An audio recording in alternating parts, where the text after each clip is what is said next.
Good morning friends, নিয়ে এসেছি আজকে একটা ছোট্ট ব্রেকফাস্টের মিনি ব্লগ। তো ভিডিওটা কালকে একটা বল মাছের পিস ছিল, তো আজকে নিয়েছি কাঁচা লঙ্কা চিড়ে, ওটা এদিকে এখন কুচনো বসানো আলু হচ্ছে বাবা। আর কুচনো পেঁয়াজ, আর নিয়েছি এদিকে ম্যাগি। প্রতিদিন সকালে এটা ওটা করি ব্রেকফাস্টে, আজকে ভাবছি একটু অন্য কিছু করি। ঘরে চাউমিন নেই, তো ম্যাগিটাকে একটু অন্যরকমভাবে করছি। কড়াই তেল গরম হয়ে গেছে, দিয়ে দিলাম কাঁচা লঙ্কা, তার সঙ্গে দিলাম আলু, পরিমাণ মতো হলুদ আর লবণ দিয়ে আলু আর কাঁচা লঙ্কাটাকে হালকা করে ভেজে নিলাম। ভেজে নেওয়ার পরে কুচনো পেঁয়াজটা দিয়ে দেবো, কুচনো পেঁয়াজটা দিয়ে দিলাম, দিয়ে হালকা নাড়াচাড়া করে নিলাম। পেঁয়াজটা হয়ে গেলে ম্যাগি দিয়ে দিলাম, দিয়ে এখন ম্যাগিটা দিয়ে দিই। আমার ভাজা হয়ে গেছে, এখন ম্যাগিটা দিয়ে দিব।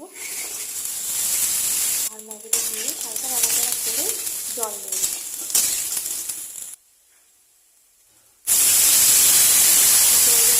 এই জলে সেদ্ধ হয়ে যাবে। তো এখন আমি জলটা টকবক করে ফুটতেই আমি এখন ম্যাগিটাকে ভেঙে দেবো, খুন্তি দিয়ে ভেঙে দিলে, কারণ ম্যাগিটা তাহলে খুলে খুলে যাবে, দেখতেও ভালো লাগবে। এখন আমি টকবক করে ফুটে গেলেই এখন নামানোর আগে তোমার ম্যাগি মশলা যেটা, সেটা 2 প্যাকেট দিয়ে দিলাম, দিয়ে নামিয়ে দিলাম। তো তোমরা এখানে ক্যাপসিকাম টমেটো অ্যাড করতে পারো, আমি করি, কিন্তু আজকে যেহেতু আমার মেয়েরা খাবে, ওরা খুব একটা পছন্দ করে। মিক্সড হয়ে গেছে, এখন জলটা শুকিয়ে গেলে হালকা নাড়াচাড়া করে খুব সুন্দর টেস্টি টেস্টি নুডলস রেডি আমার সকালের ব্রেকফাস্ট। তোমার দাদা খেয়ে যাবে তখন, ব্যাস আমি নামিয়ে ফেলি। এদিকে ডাকছে আমাকে যে হয়েছে নাকি। তো এখন সার্ভ করবো।